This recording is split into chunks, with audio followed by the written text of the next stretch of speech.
Hey guys, it's your best boxing friends. I'm Kelsey. This is Rachel. Rachel, I didn't really come up with a topic for today. Okay. There's several, general topics out there. I'll tell you what, one guy out there asked about the whole Julio Cesar Chavez Jr. versus Danny Jacobs fight that's coming up. Yes. And that's an interesting storyline. And if you've ever watched the show, you know that I have unexplainable love for Chavez Jr. We have a certain affinity for Chavez Jr. In fact, the first fight that I ever covered from ringside was Chavez Jr. versus Peter Manfredo, and I think he won the WBC title that night. Huh. They had finagled it away somehow from Sergio Martinez and gave it to Chavez to win in that fight, and I'll never forget that experience. Now, of course, the problem is that Julio Cesar Chavez Jr. Reportedly is suspended by the Nevada State Athletic Commission, right? He was originally supposed to fight there. Yeah. But I guess the administrators of the test showed up and they couldn't find him, or there's some story there, and But then, like, another storyline says that he wasn't technically under contract for the fight yet, like or the fight hadn't been signed. I read that they didn't have like identification or something. Okay, yeah. I don't know. The problem, and all that may be true.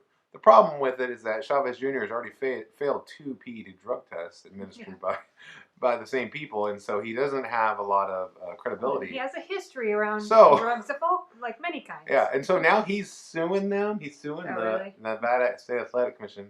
Actually, it's technically just the Nevada Athletic Commission. We often call it the Nevada State Athletic Commission. Because New York State Athletic Commission. Anyway, it's just something the boxing writer would know. Listen. So I don't really think that Danny Jacobs is going to fight Julio Cesar Chavez Jr. I don't see how they're going to get around that because he would have to appear before that legislative body to hear, and I don't know why they would believe anything that he said. So I would think that he's about to be suspended by that group. So what he's trying to do, it looks like legally, is that he's trying to get a restraining order because the fight is no longer in Nevada. Mm-hmm. But usually if Nevada makes a ruling, it's not like you can just go around and pick your commission. They usually kind of follow each other. Yeah. Anyway, who knows if that fight's going to happen. Here's the other big part of it that fascinates me. Julio Cesar Chavez Jr. has virtually no shot to beat Danny Jacobs, even if he gets jumped through all these hoops. Yeah. Right, Rachel? I don't... No, at this stage in his career, I just don't see that happening. So I would have loved to have seen Chavez Jr. reach his potential in the prime of his career. Oh. His size, to be big as he is, and when he gets in there, he's the type of fighter that bullies the other, his opponent with his size. Yeah. And I find that it's just a different style, and I feel like I don't see it too often, or I don't see people do it well. And I remember seeing Chavez Jr. and I just thought if he could, get things together, that he could have been a little something special. Yeah, he came a long way. He went a lot further in the sport than most people thought he would when he first started popping up out there. He first started popping up there doing all these pay-per-view shows, like Mexican boxing pay-per-view shows, just on his name alone. Mm-hmm. But you could see he didn't really know how to use his footwork. He wasn't really a good fighter. But he went and trained with Freddie Roach at the wild card. He got a lot better, and that's when he ultimately won that world title. And Freddie really turned him into a pretty good little fighter. I liked watching Chavez fight. He lost virtually every round against Sergio Martinez in the biggest fight of his career. But even that night, I don't think the Chavez that showed up that night was the best version that he'd ever been. He very obviously, and we watched the HBO 24/7 thing before that, he very obviously had flipped out before that. And remember, he was acting all weird? Yeah. And I don't think he handled the pressure of that. And he still managed to knock down Martinez in the 12th round in a really exciting end to that fight where he almost pulled off the knockout win. Yeah. It's hard to just, when I see somebody and it seems like they're battling a lot of personal demons that get in their way, of reaching I think their potential is. Now, granted, I don't know what Chavez Jr.'s potential is. Maybe he's gone past it. Maybe his potential is outside the boxing ring. Maybe, this isn't his journey, It would satisfy my desire, for boxers who excel at boxing, but, that may not be his journey in life. I have no idea.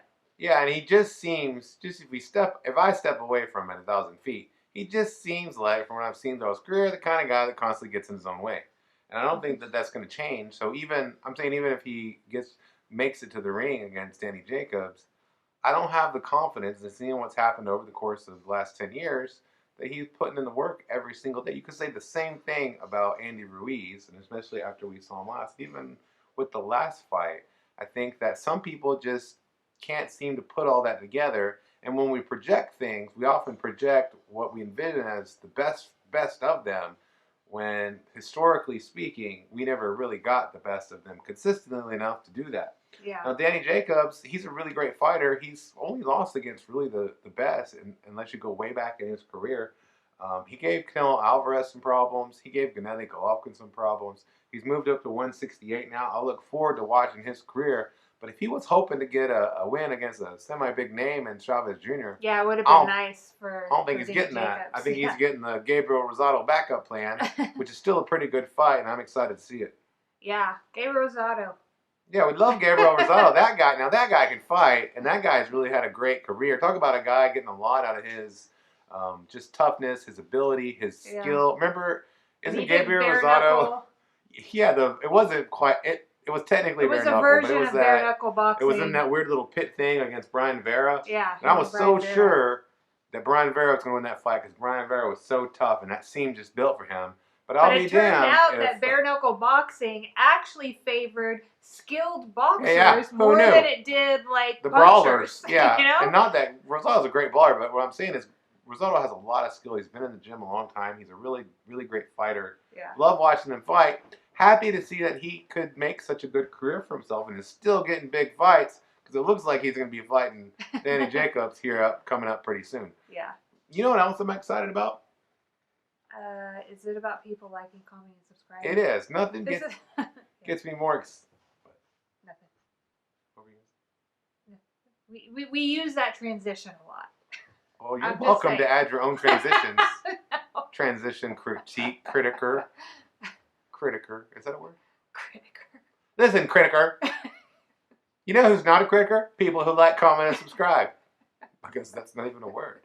Hey, you know what? If you like, comment, and subscribe today, you can help make that word a reality. We can make that the word of 2020, guys. Let's roll into the next year strong.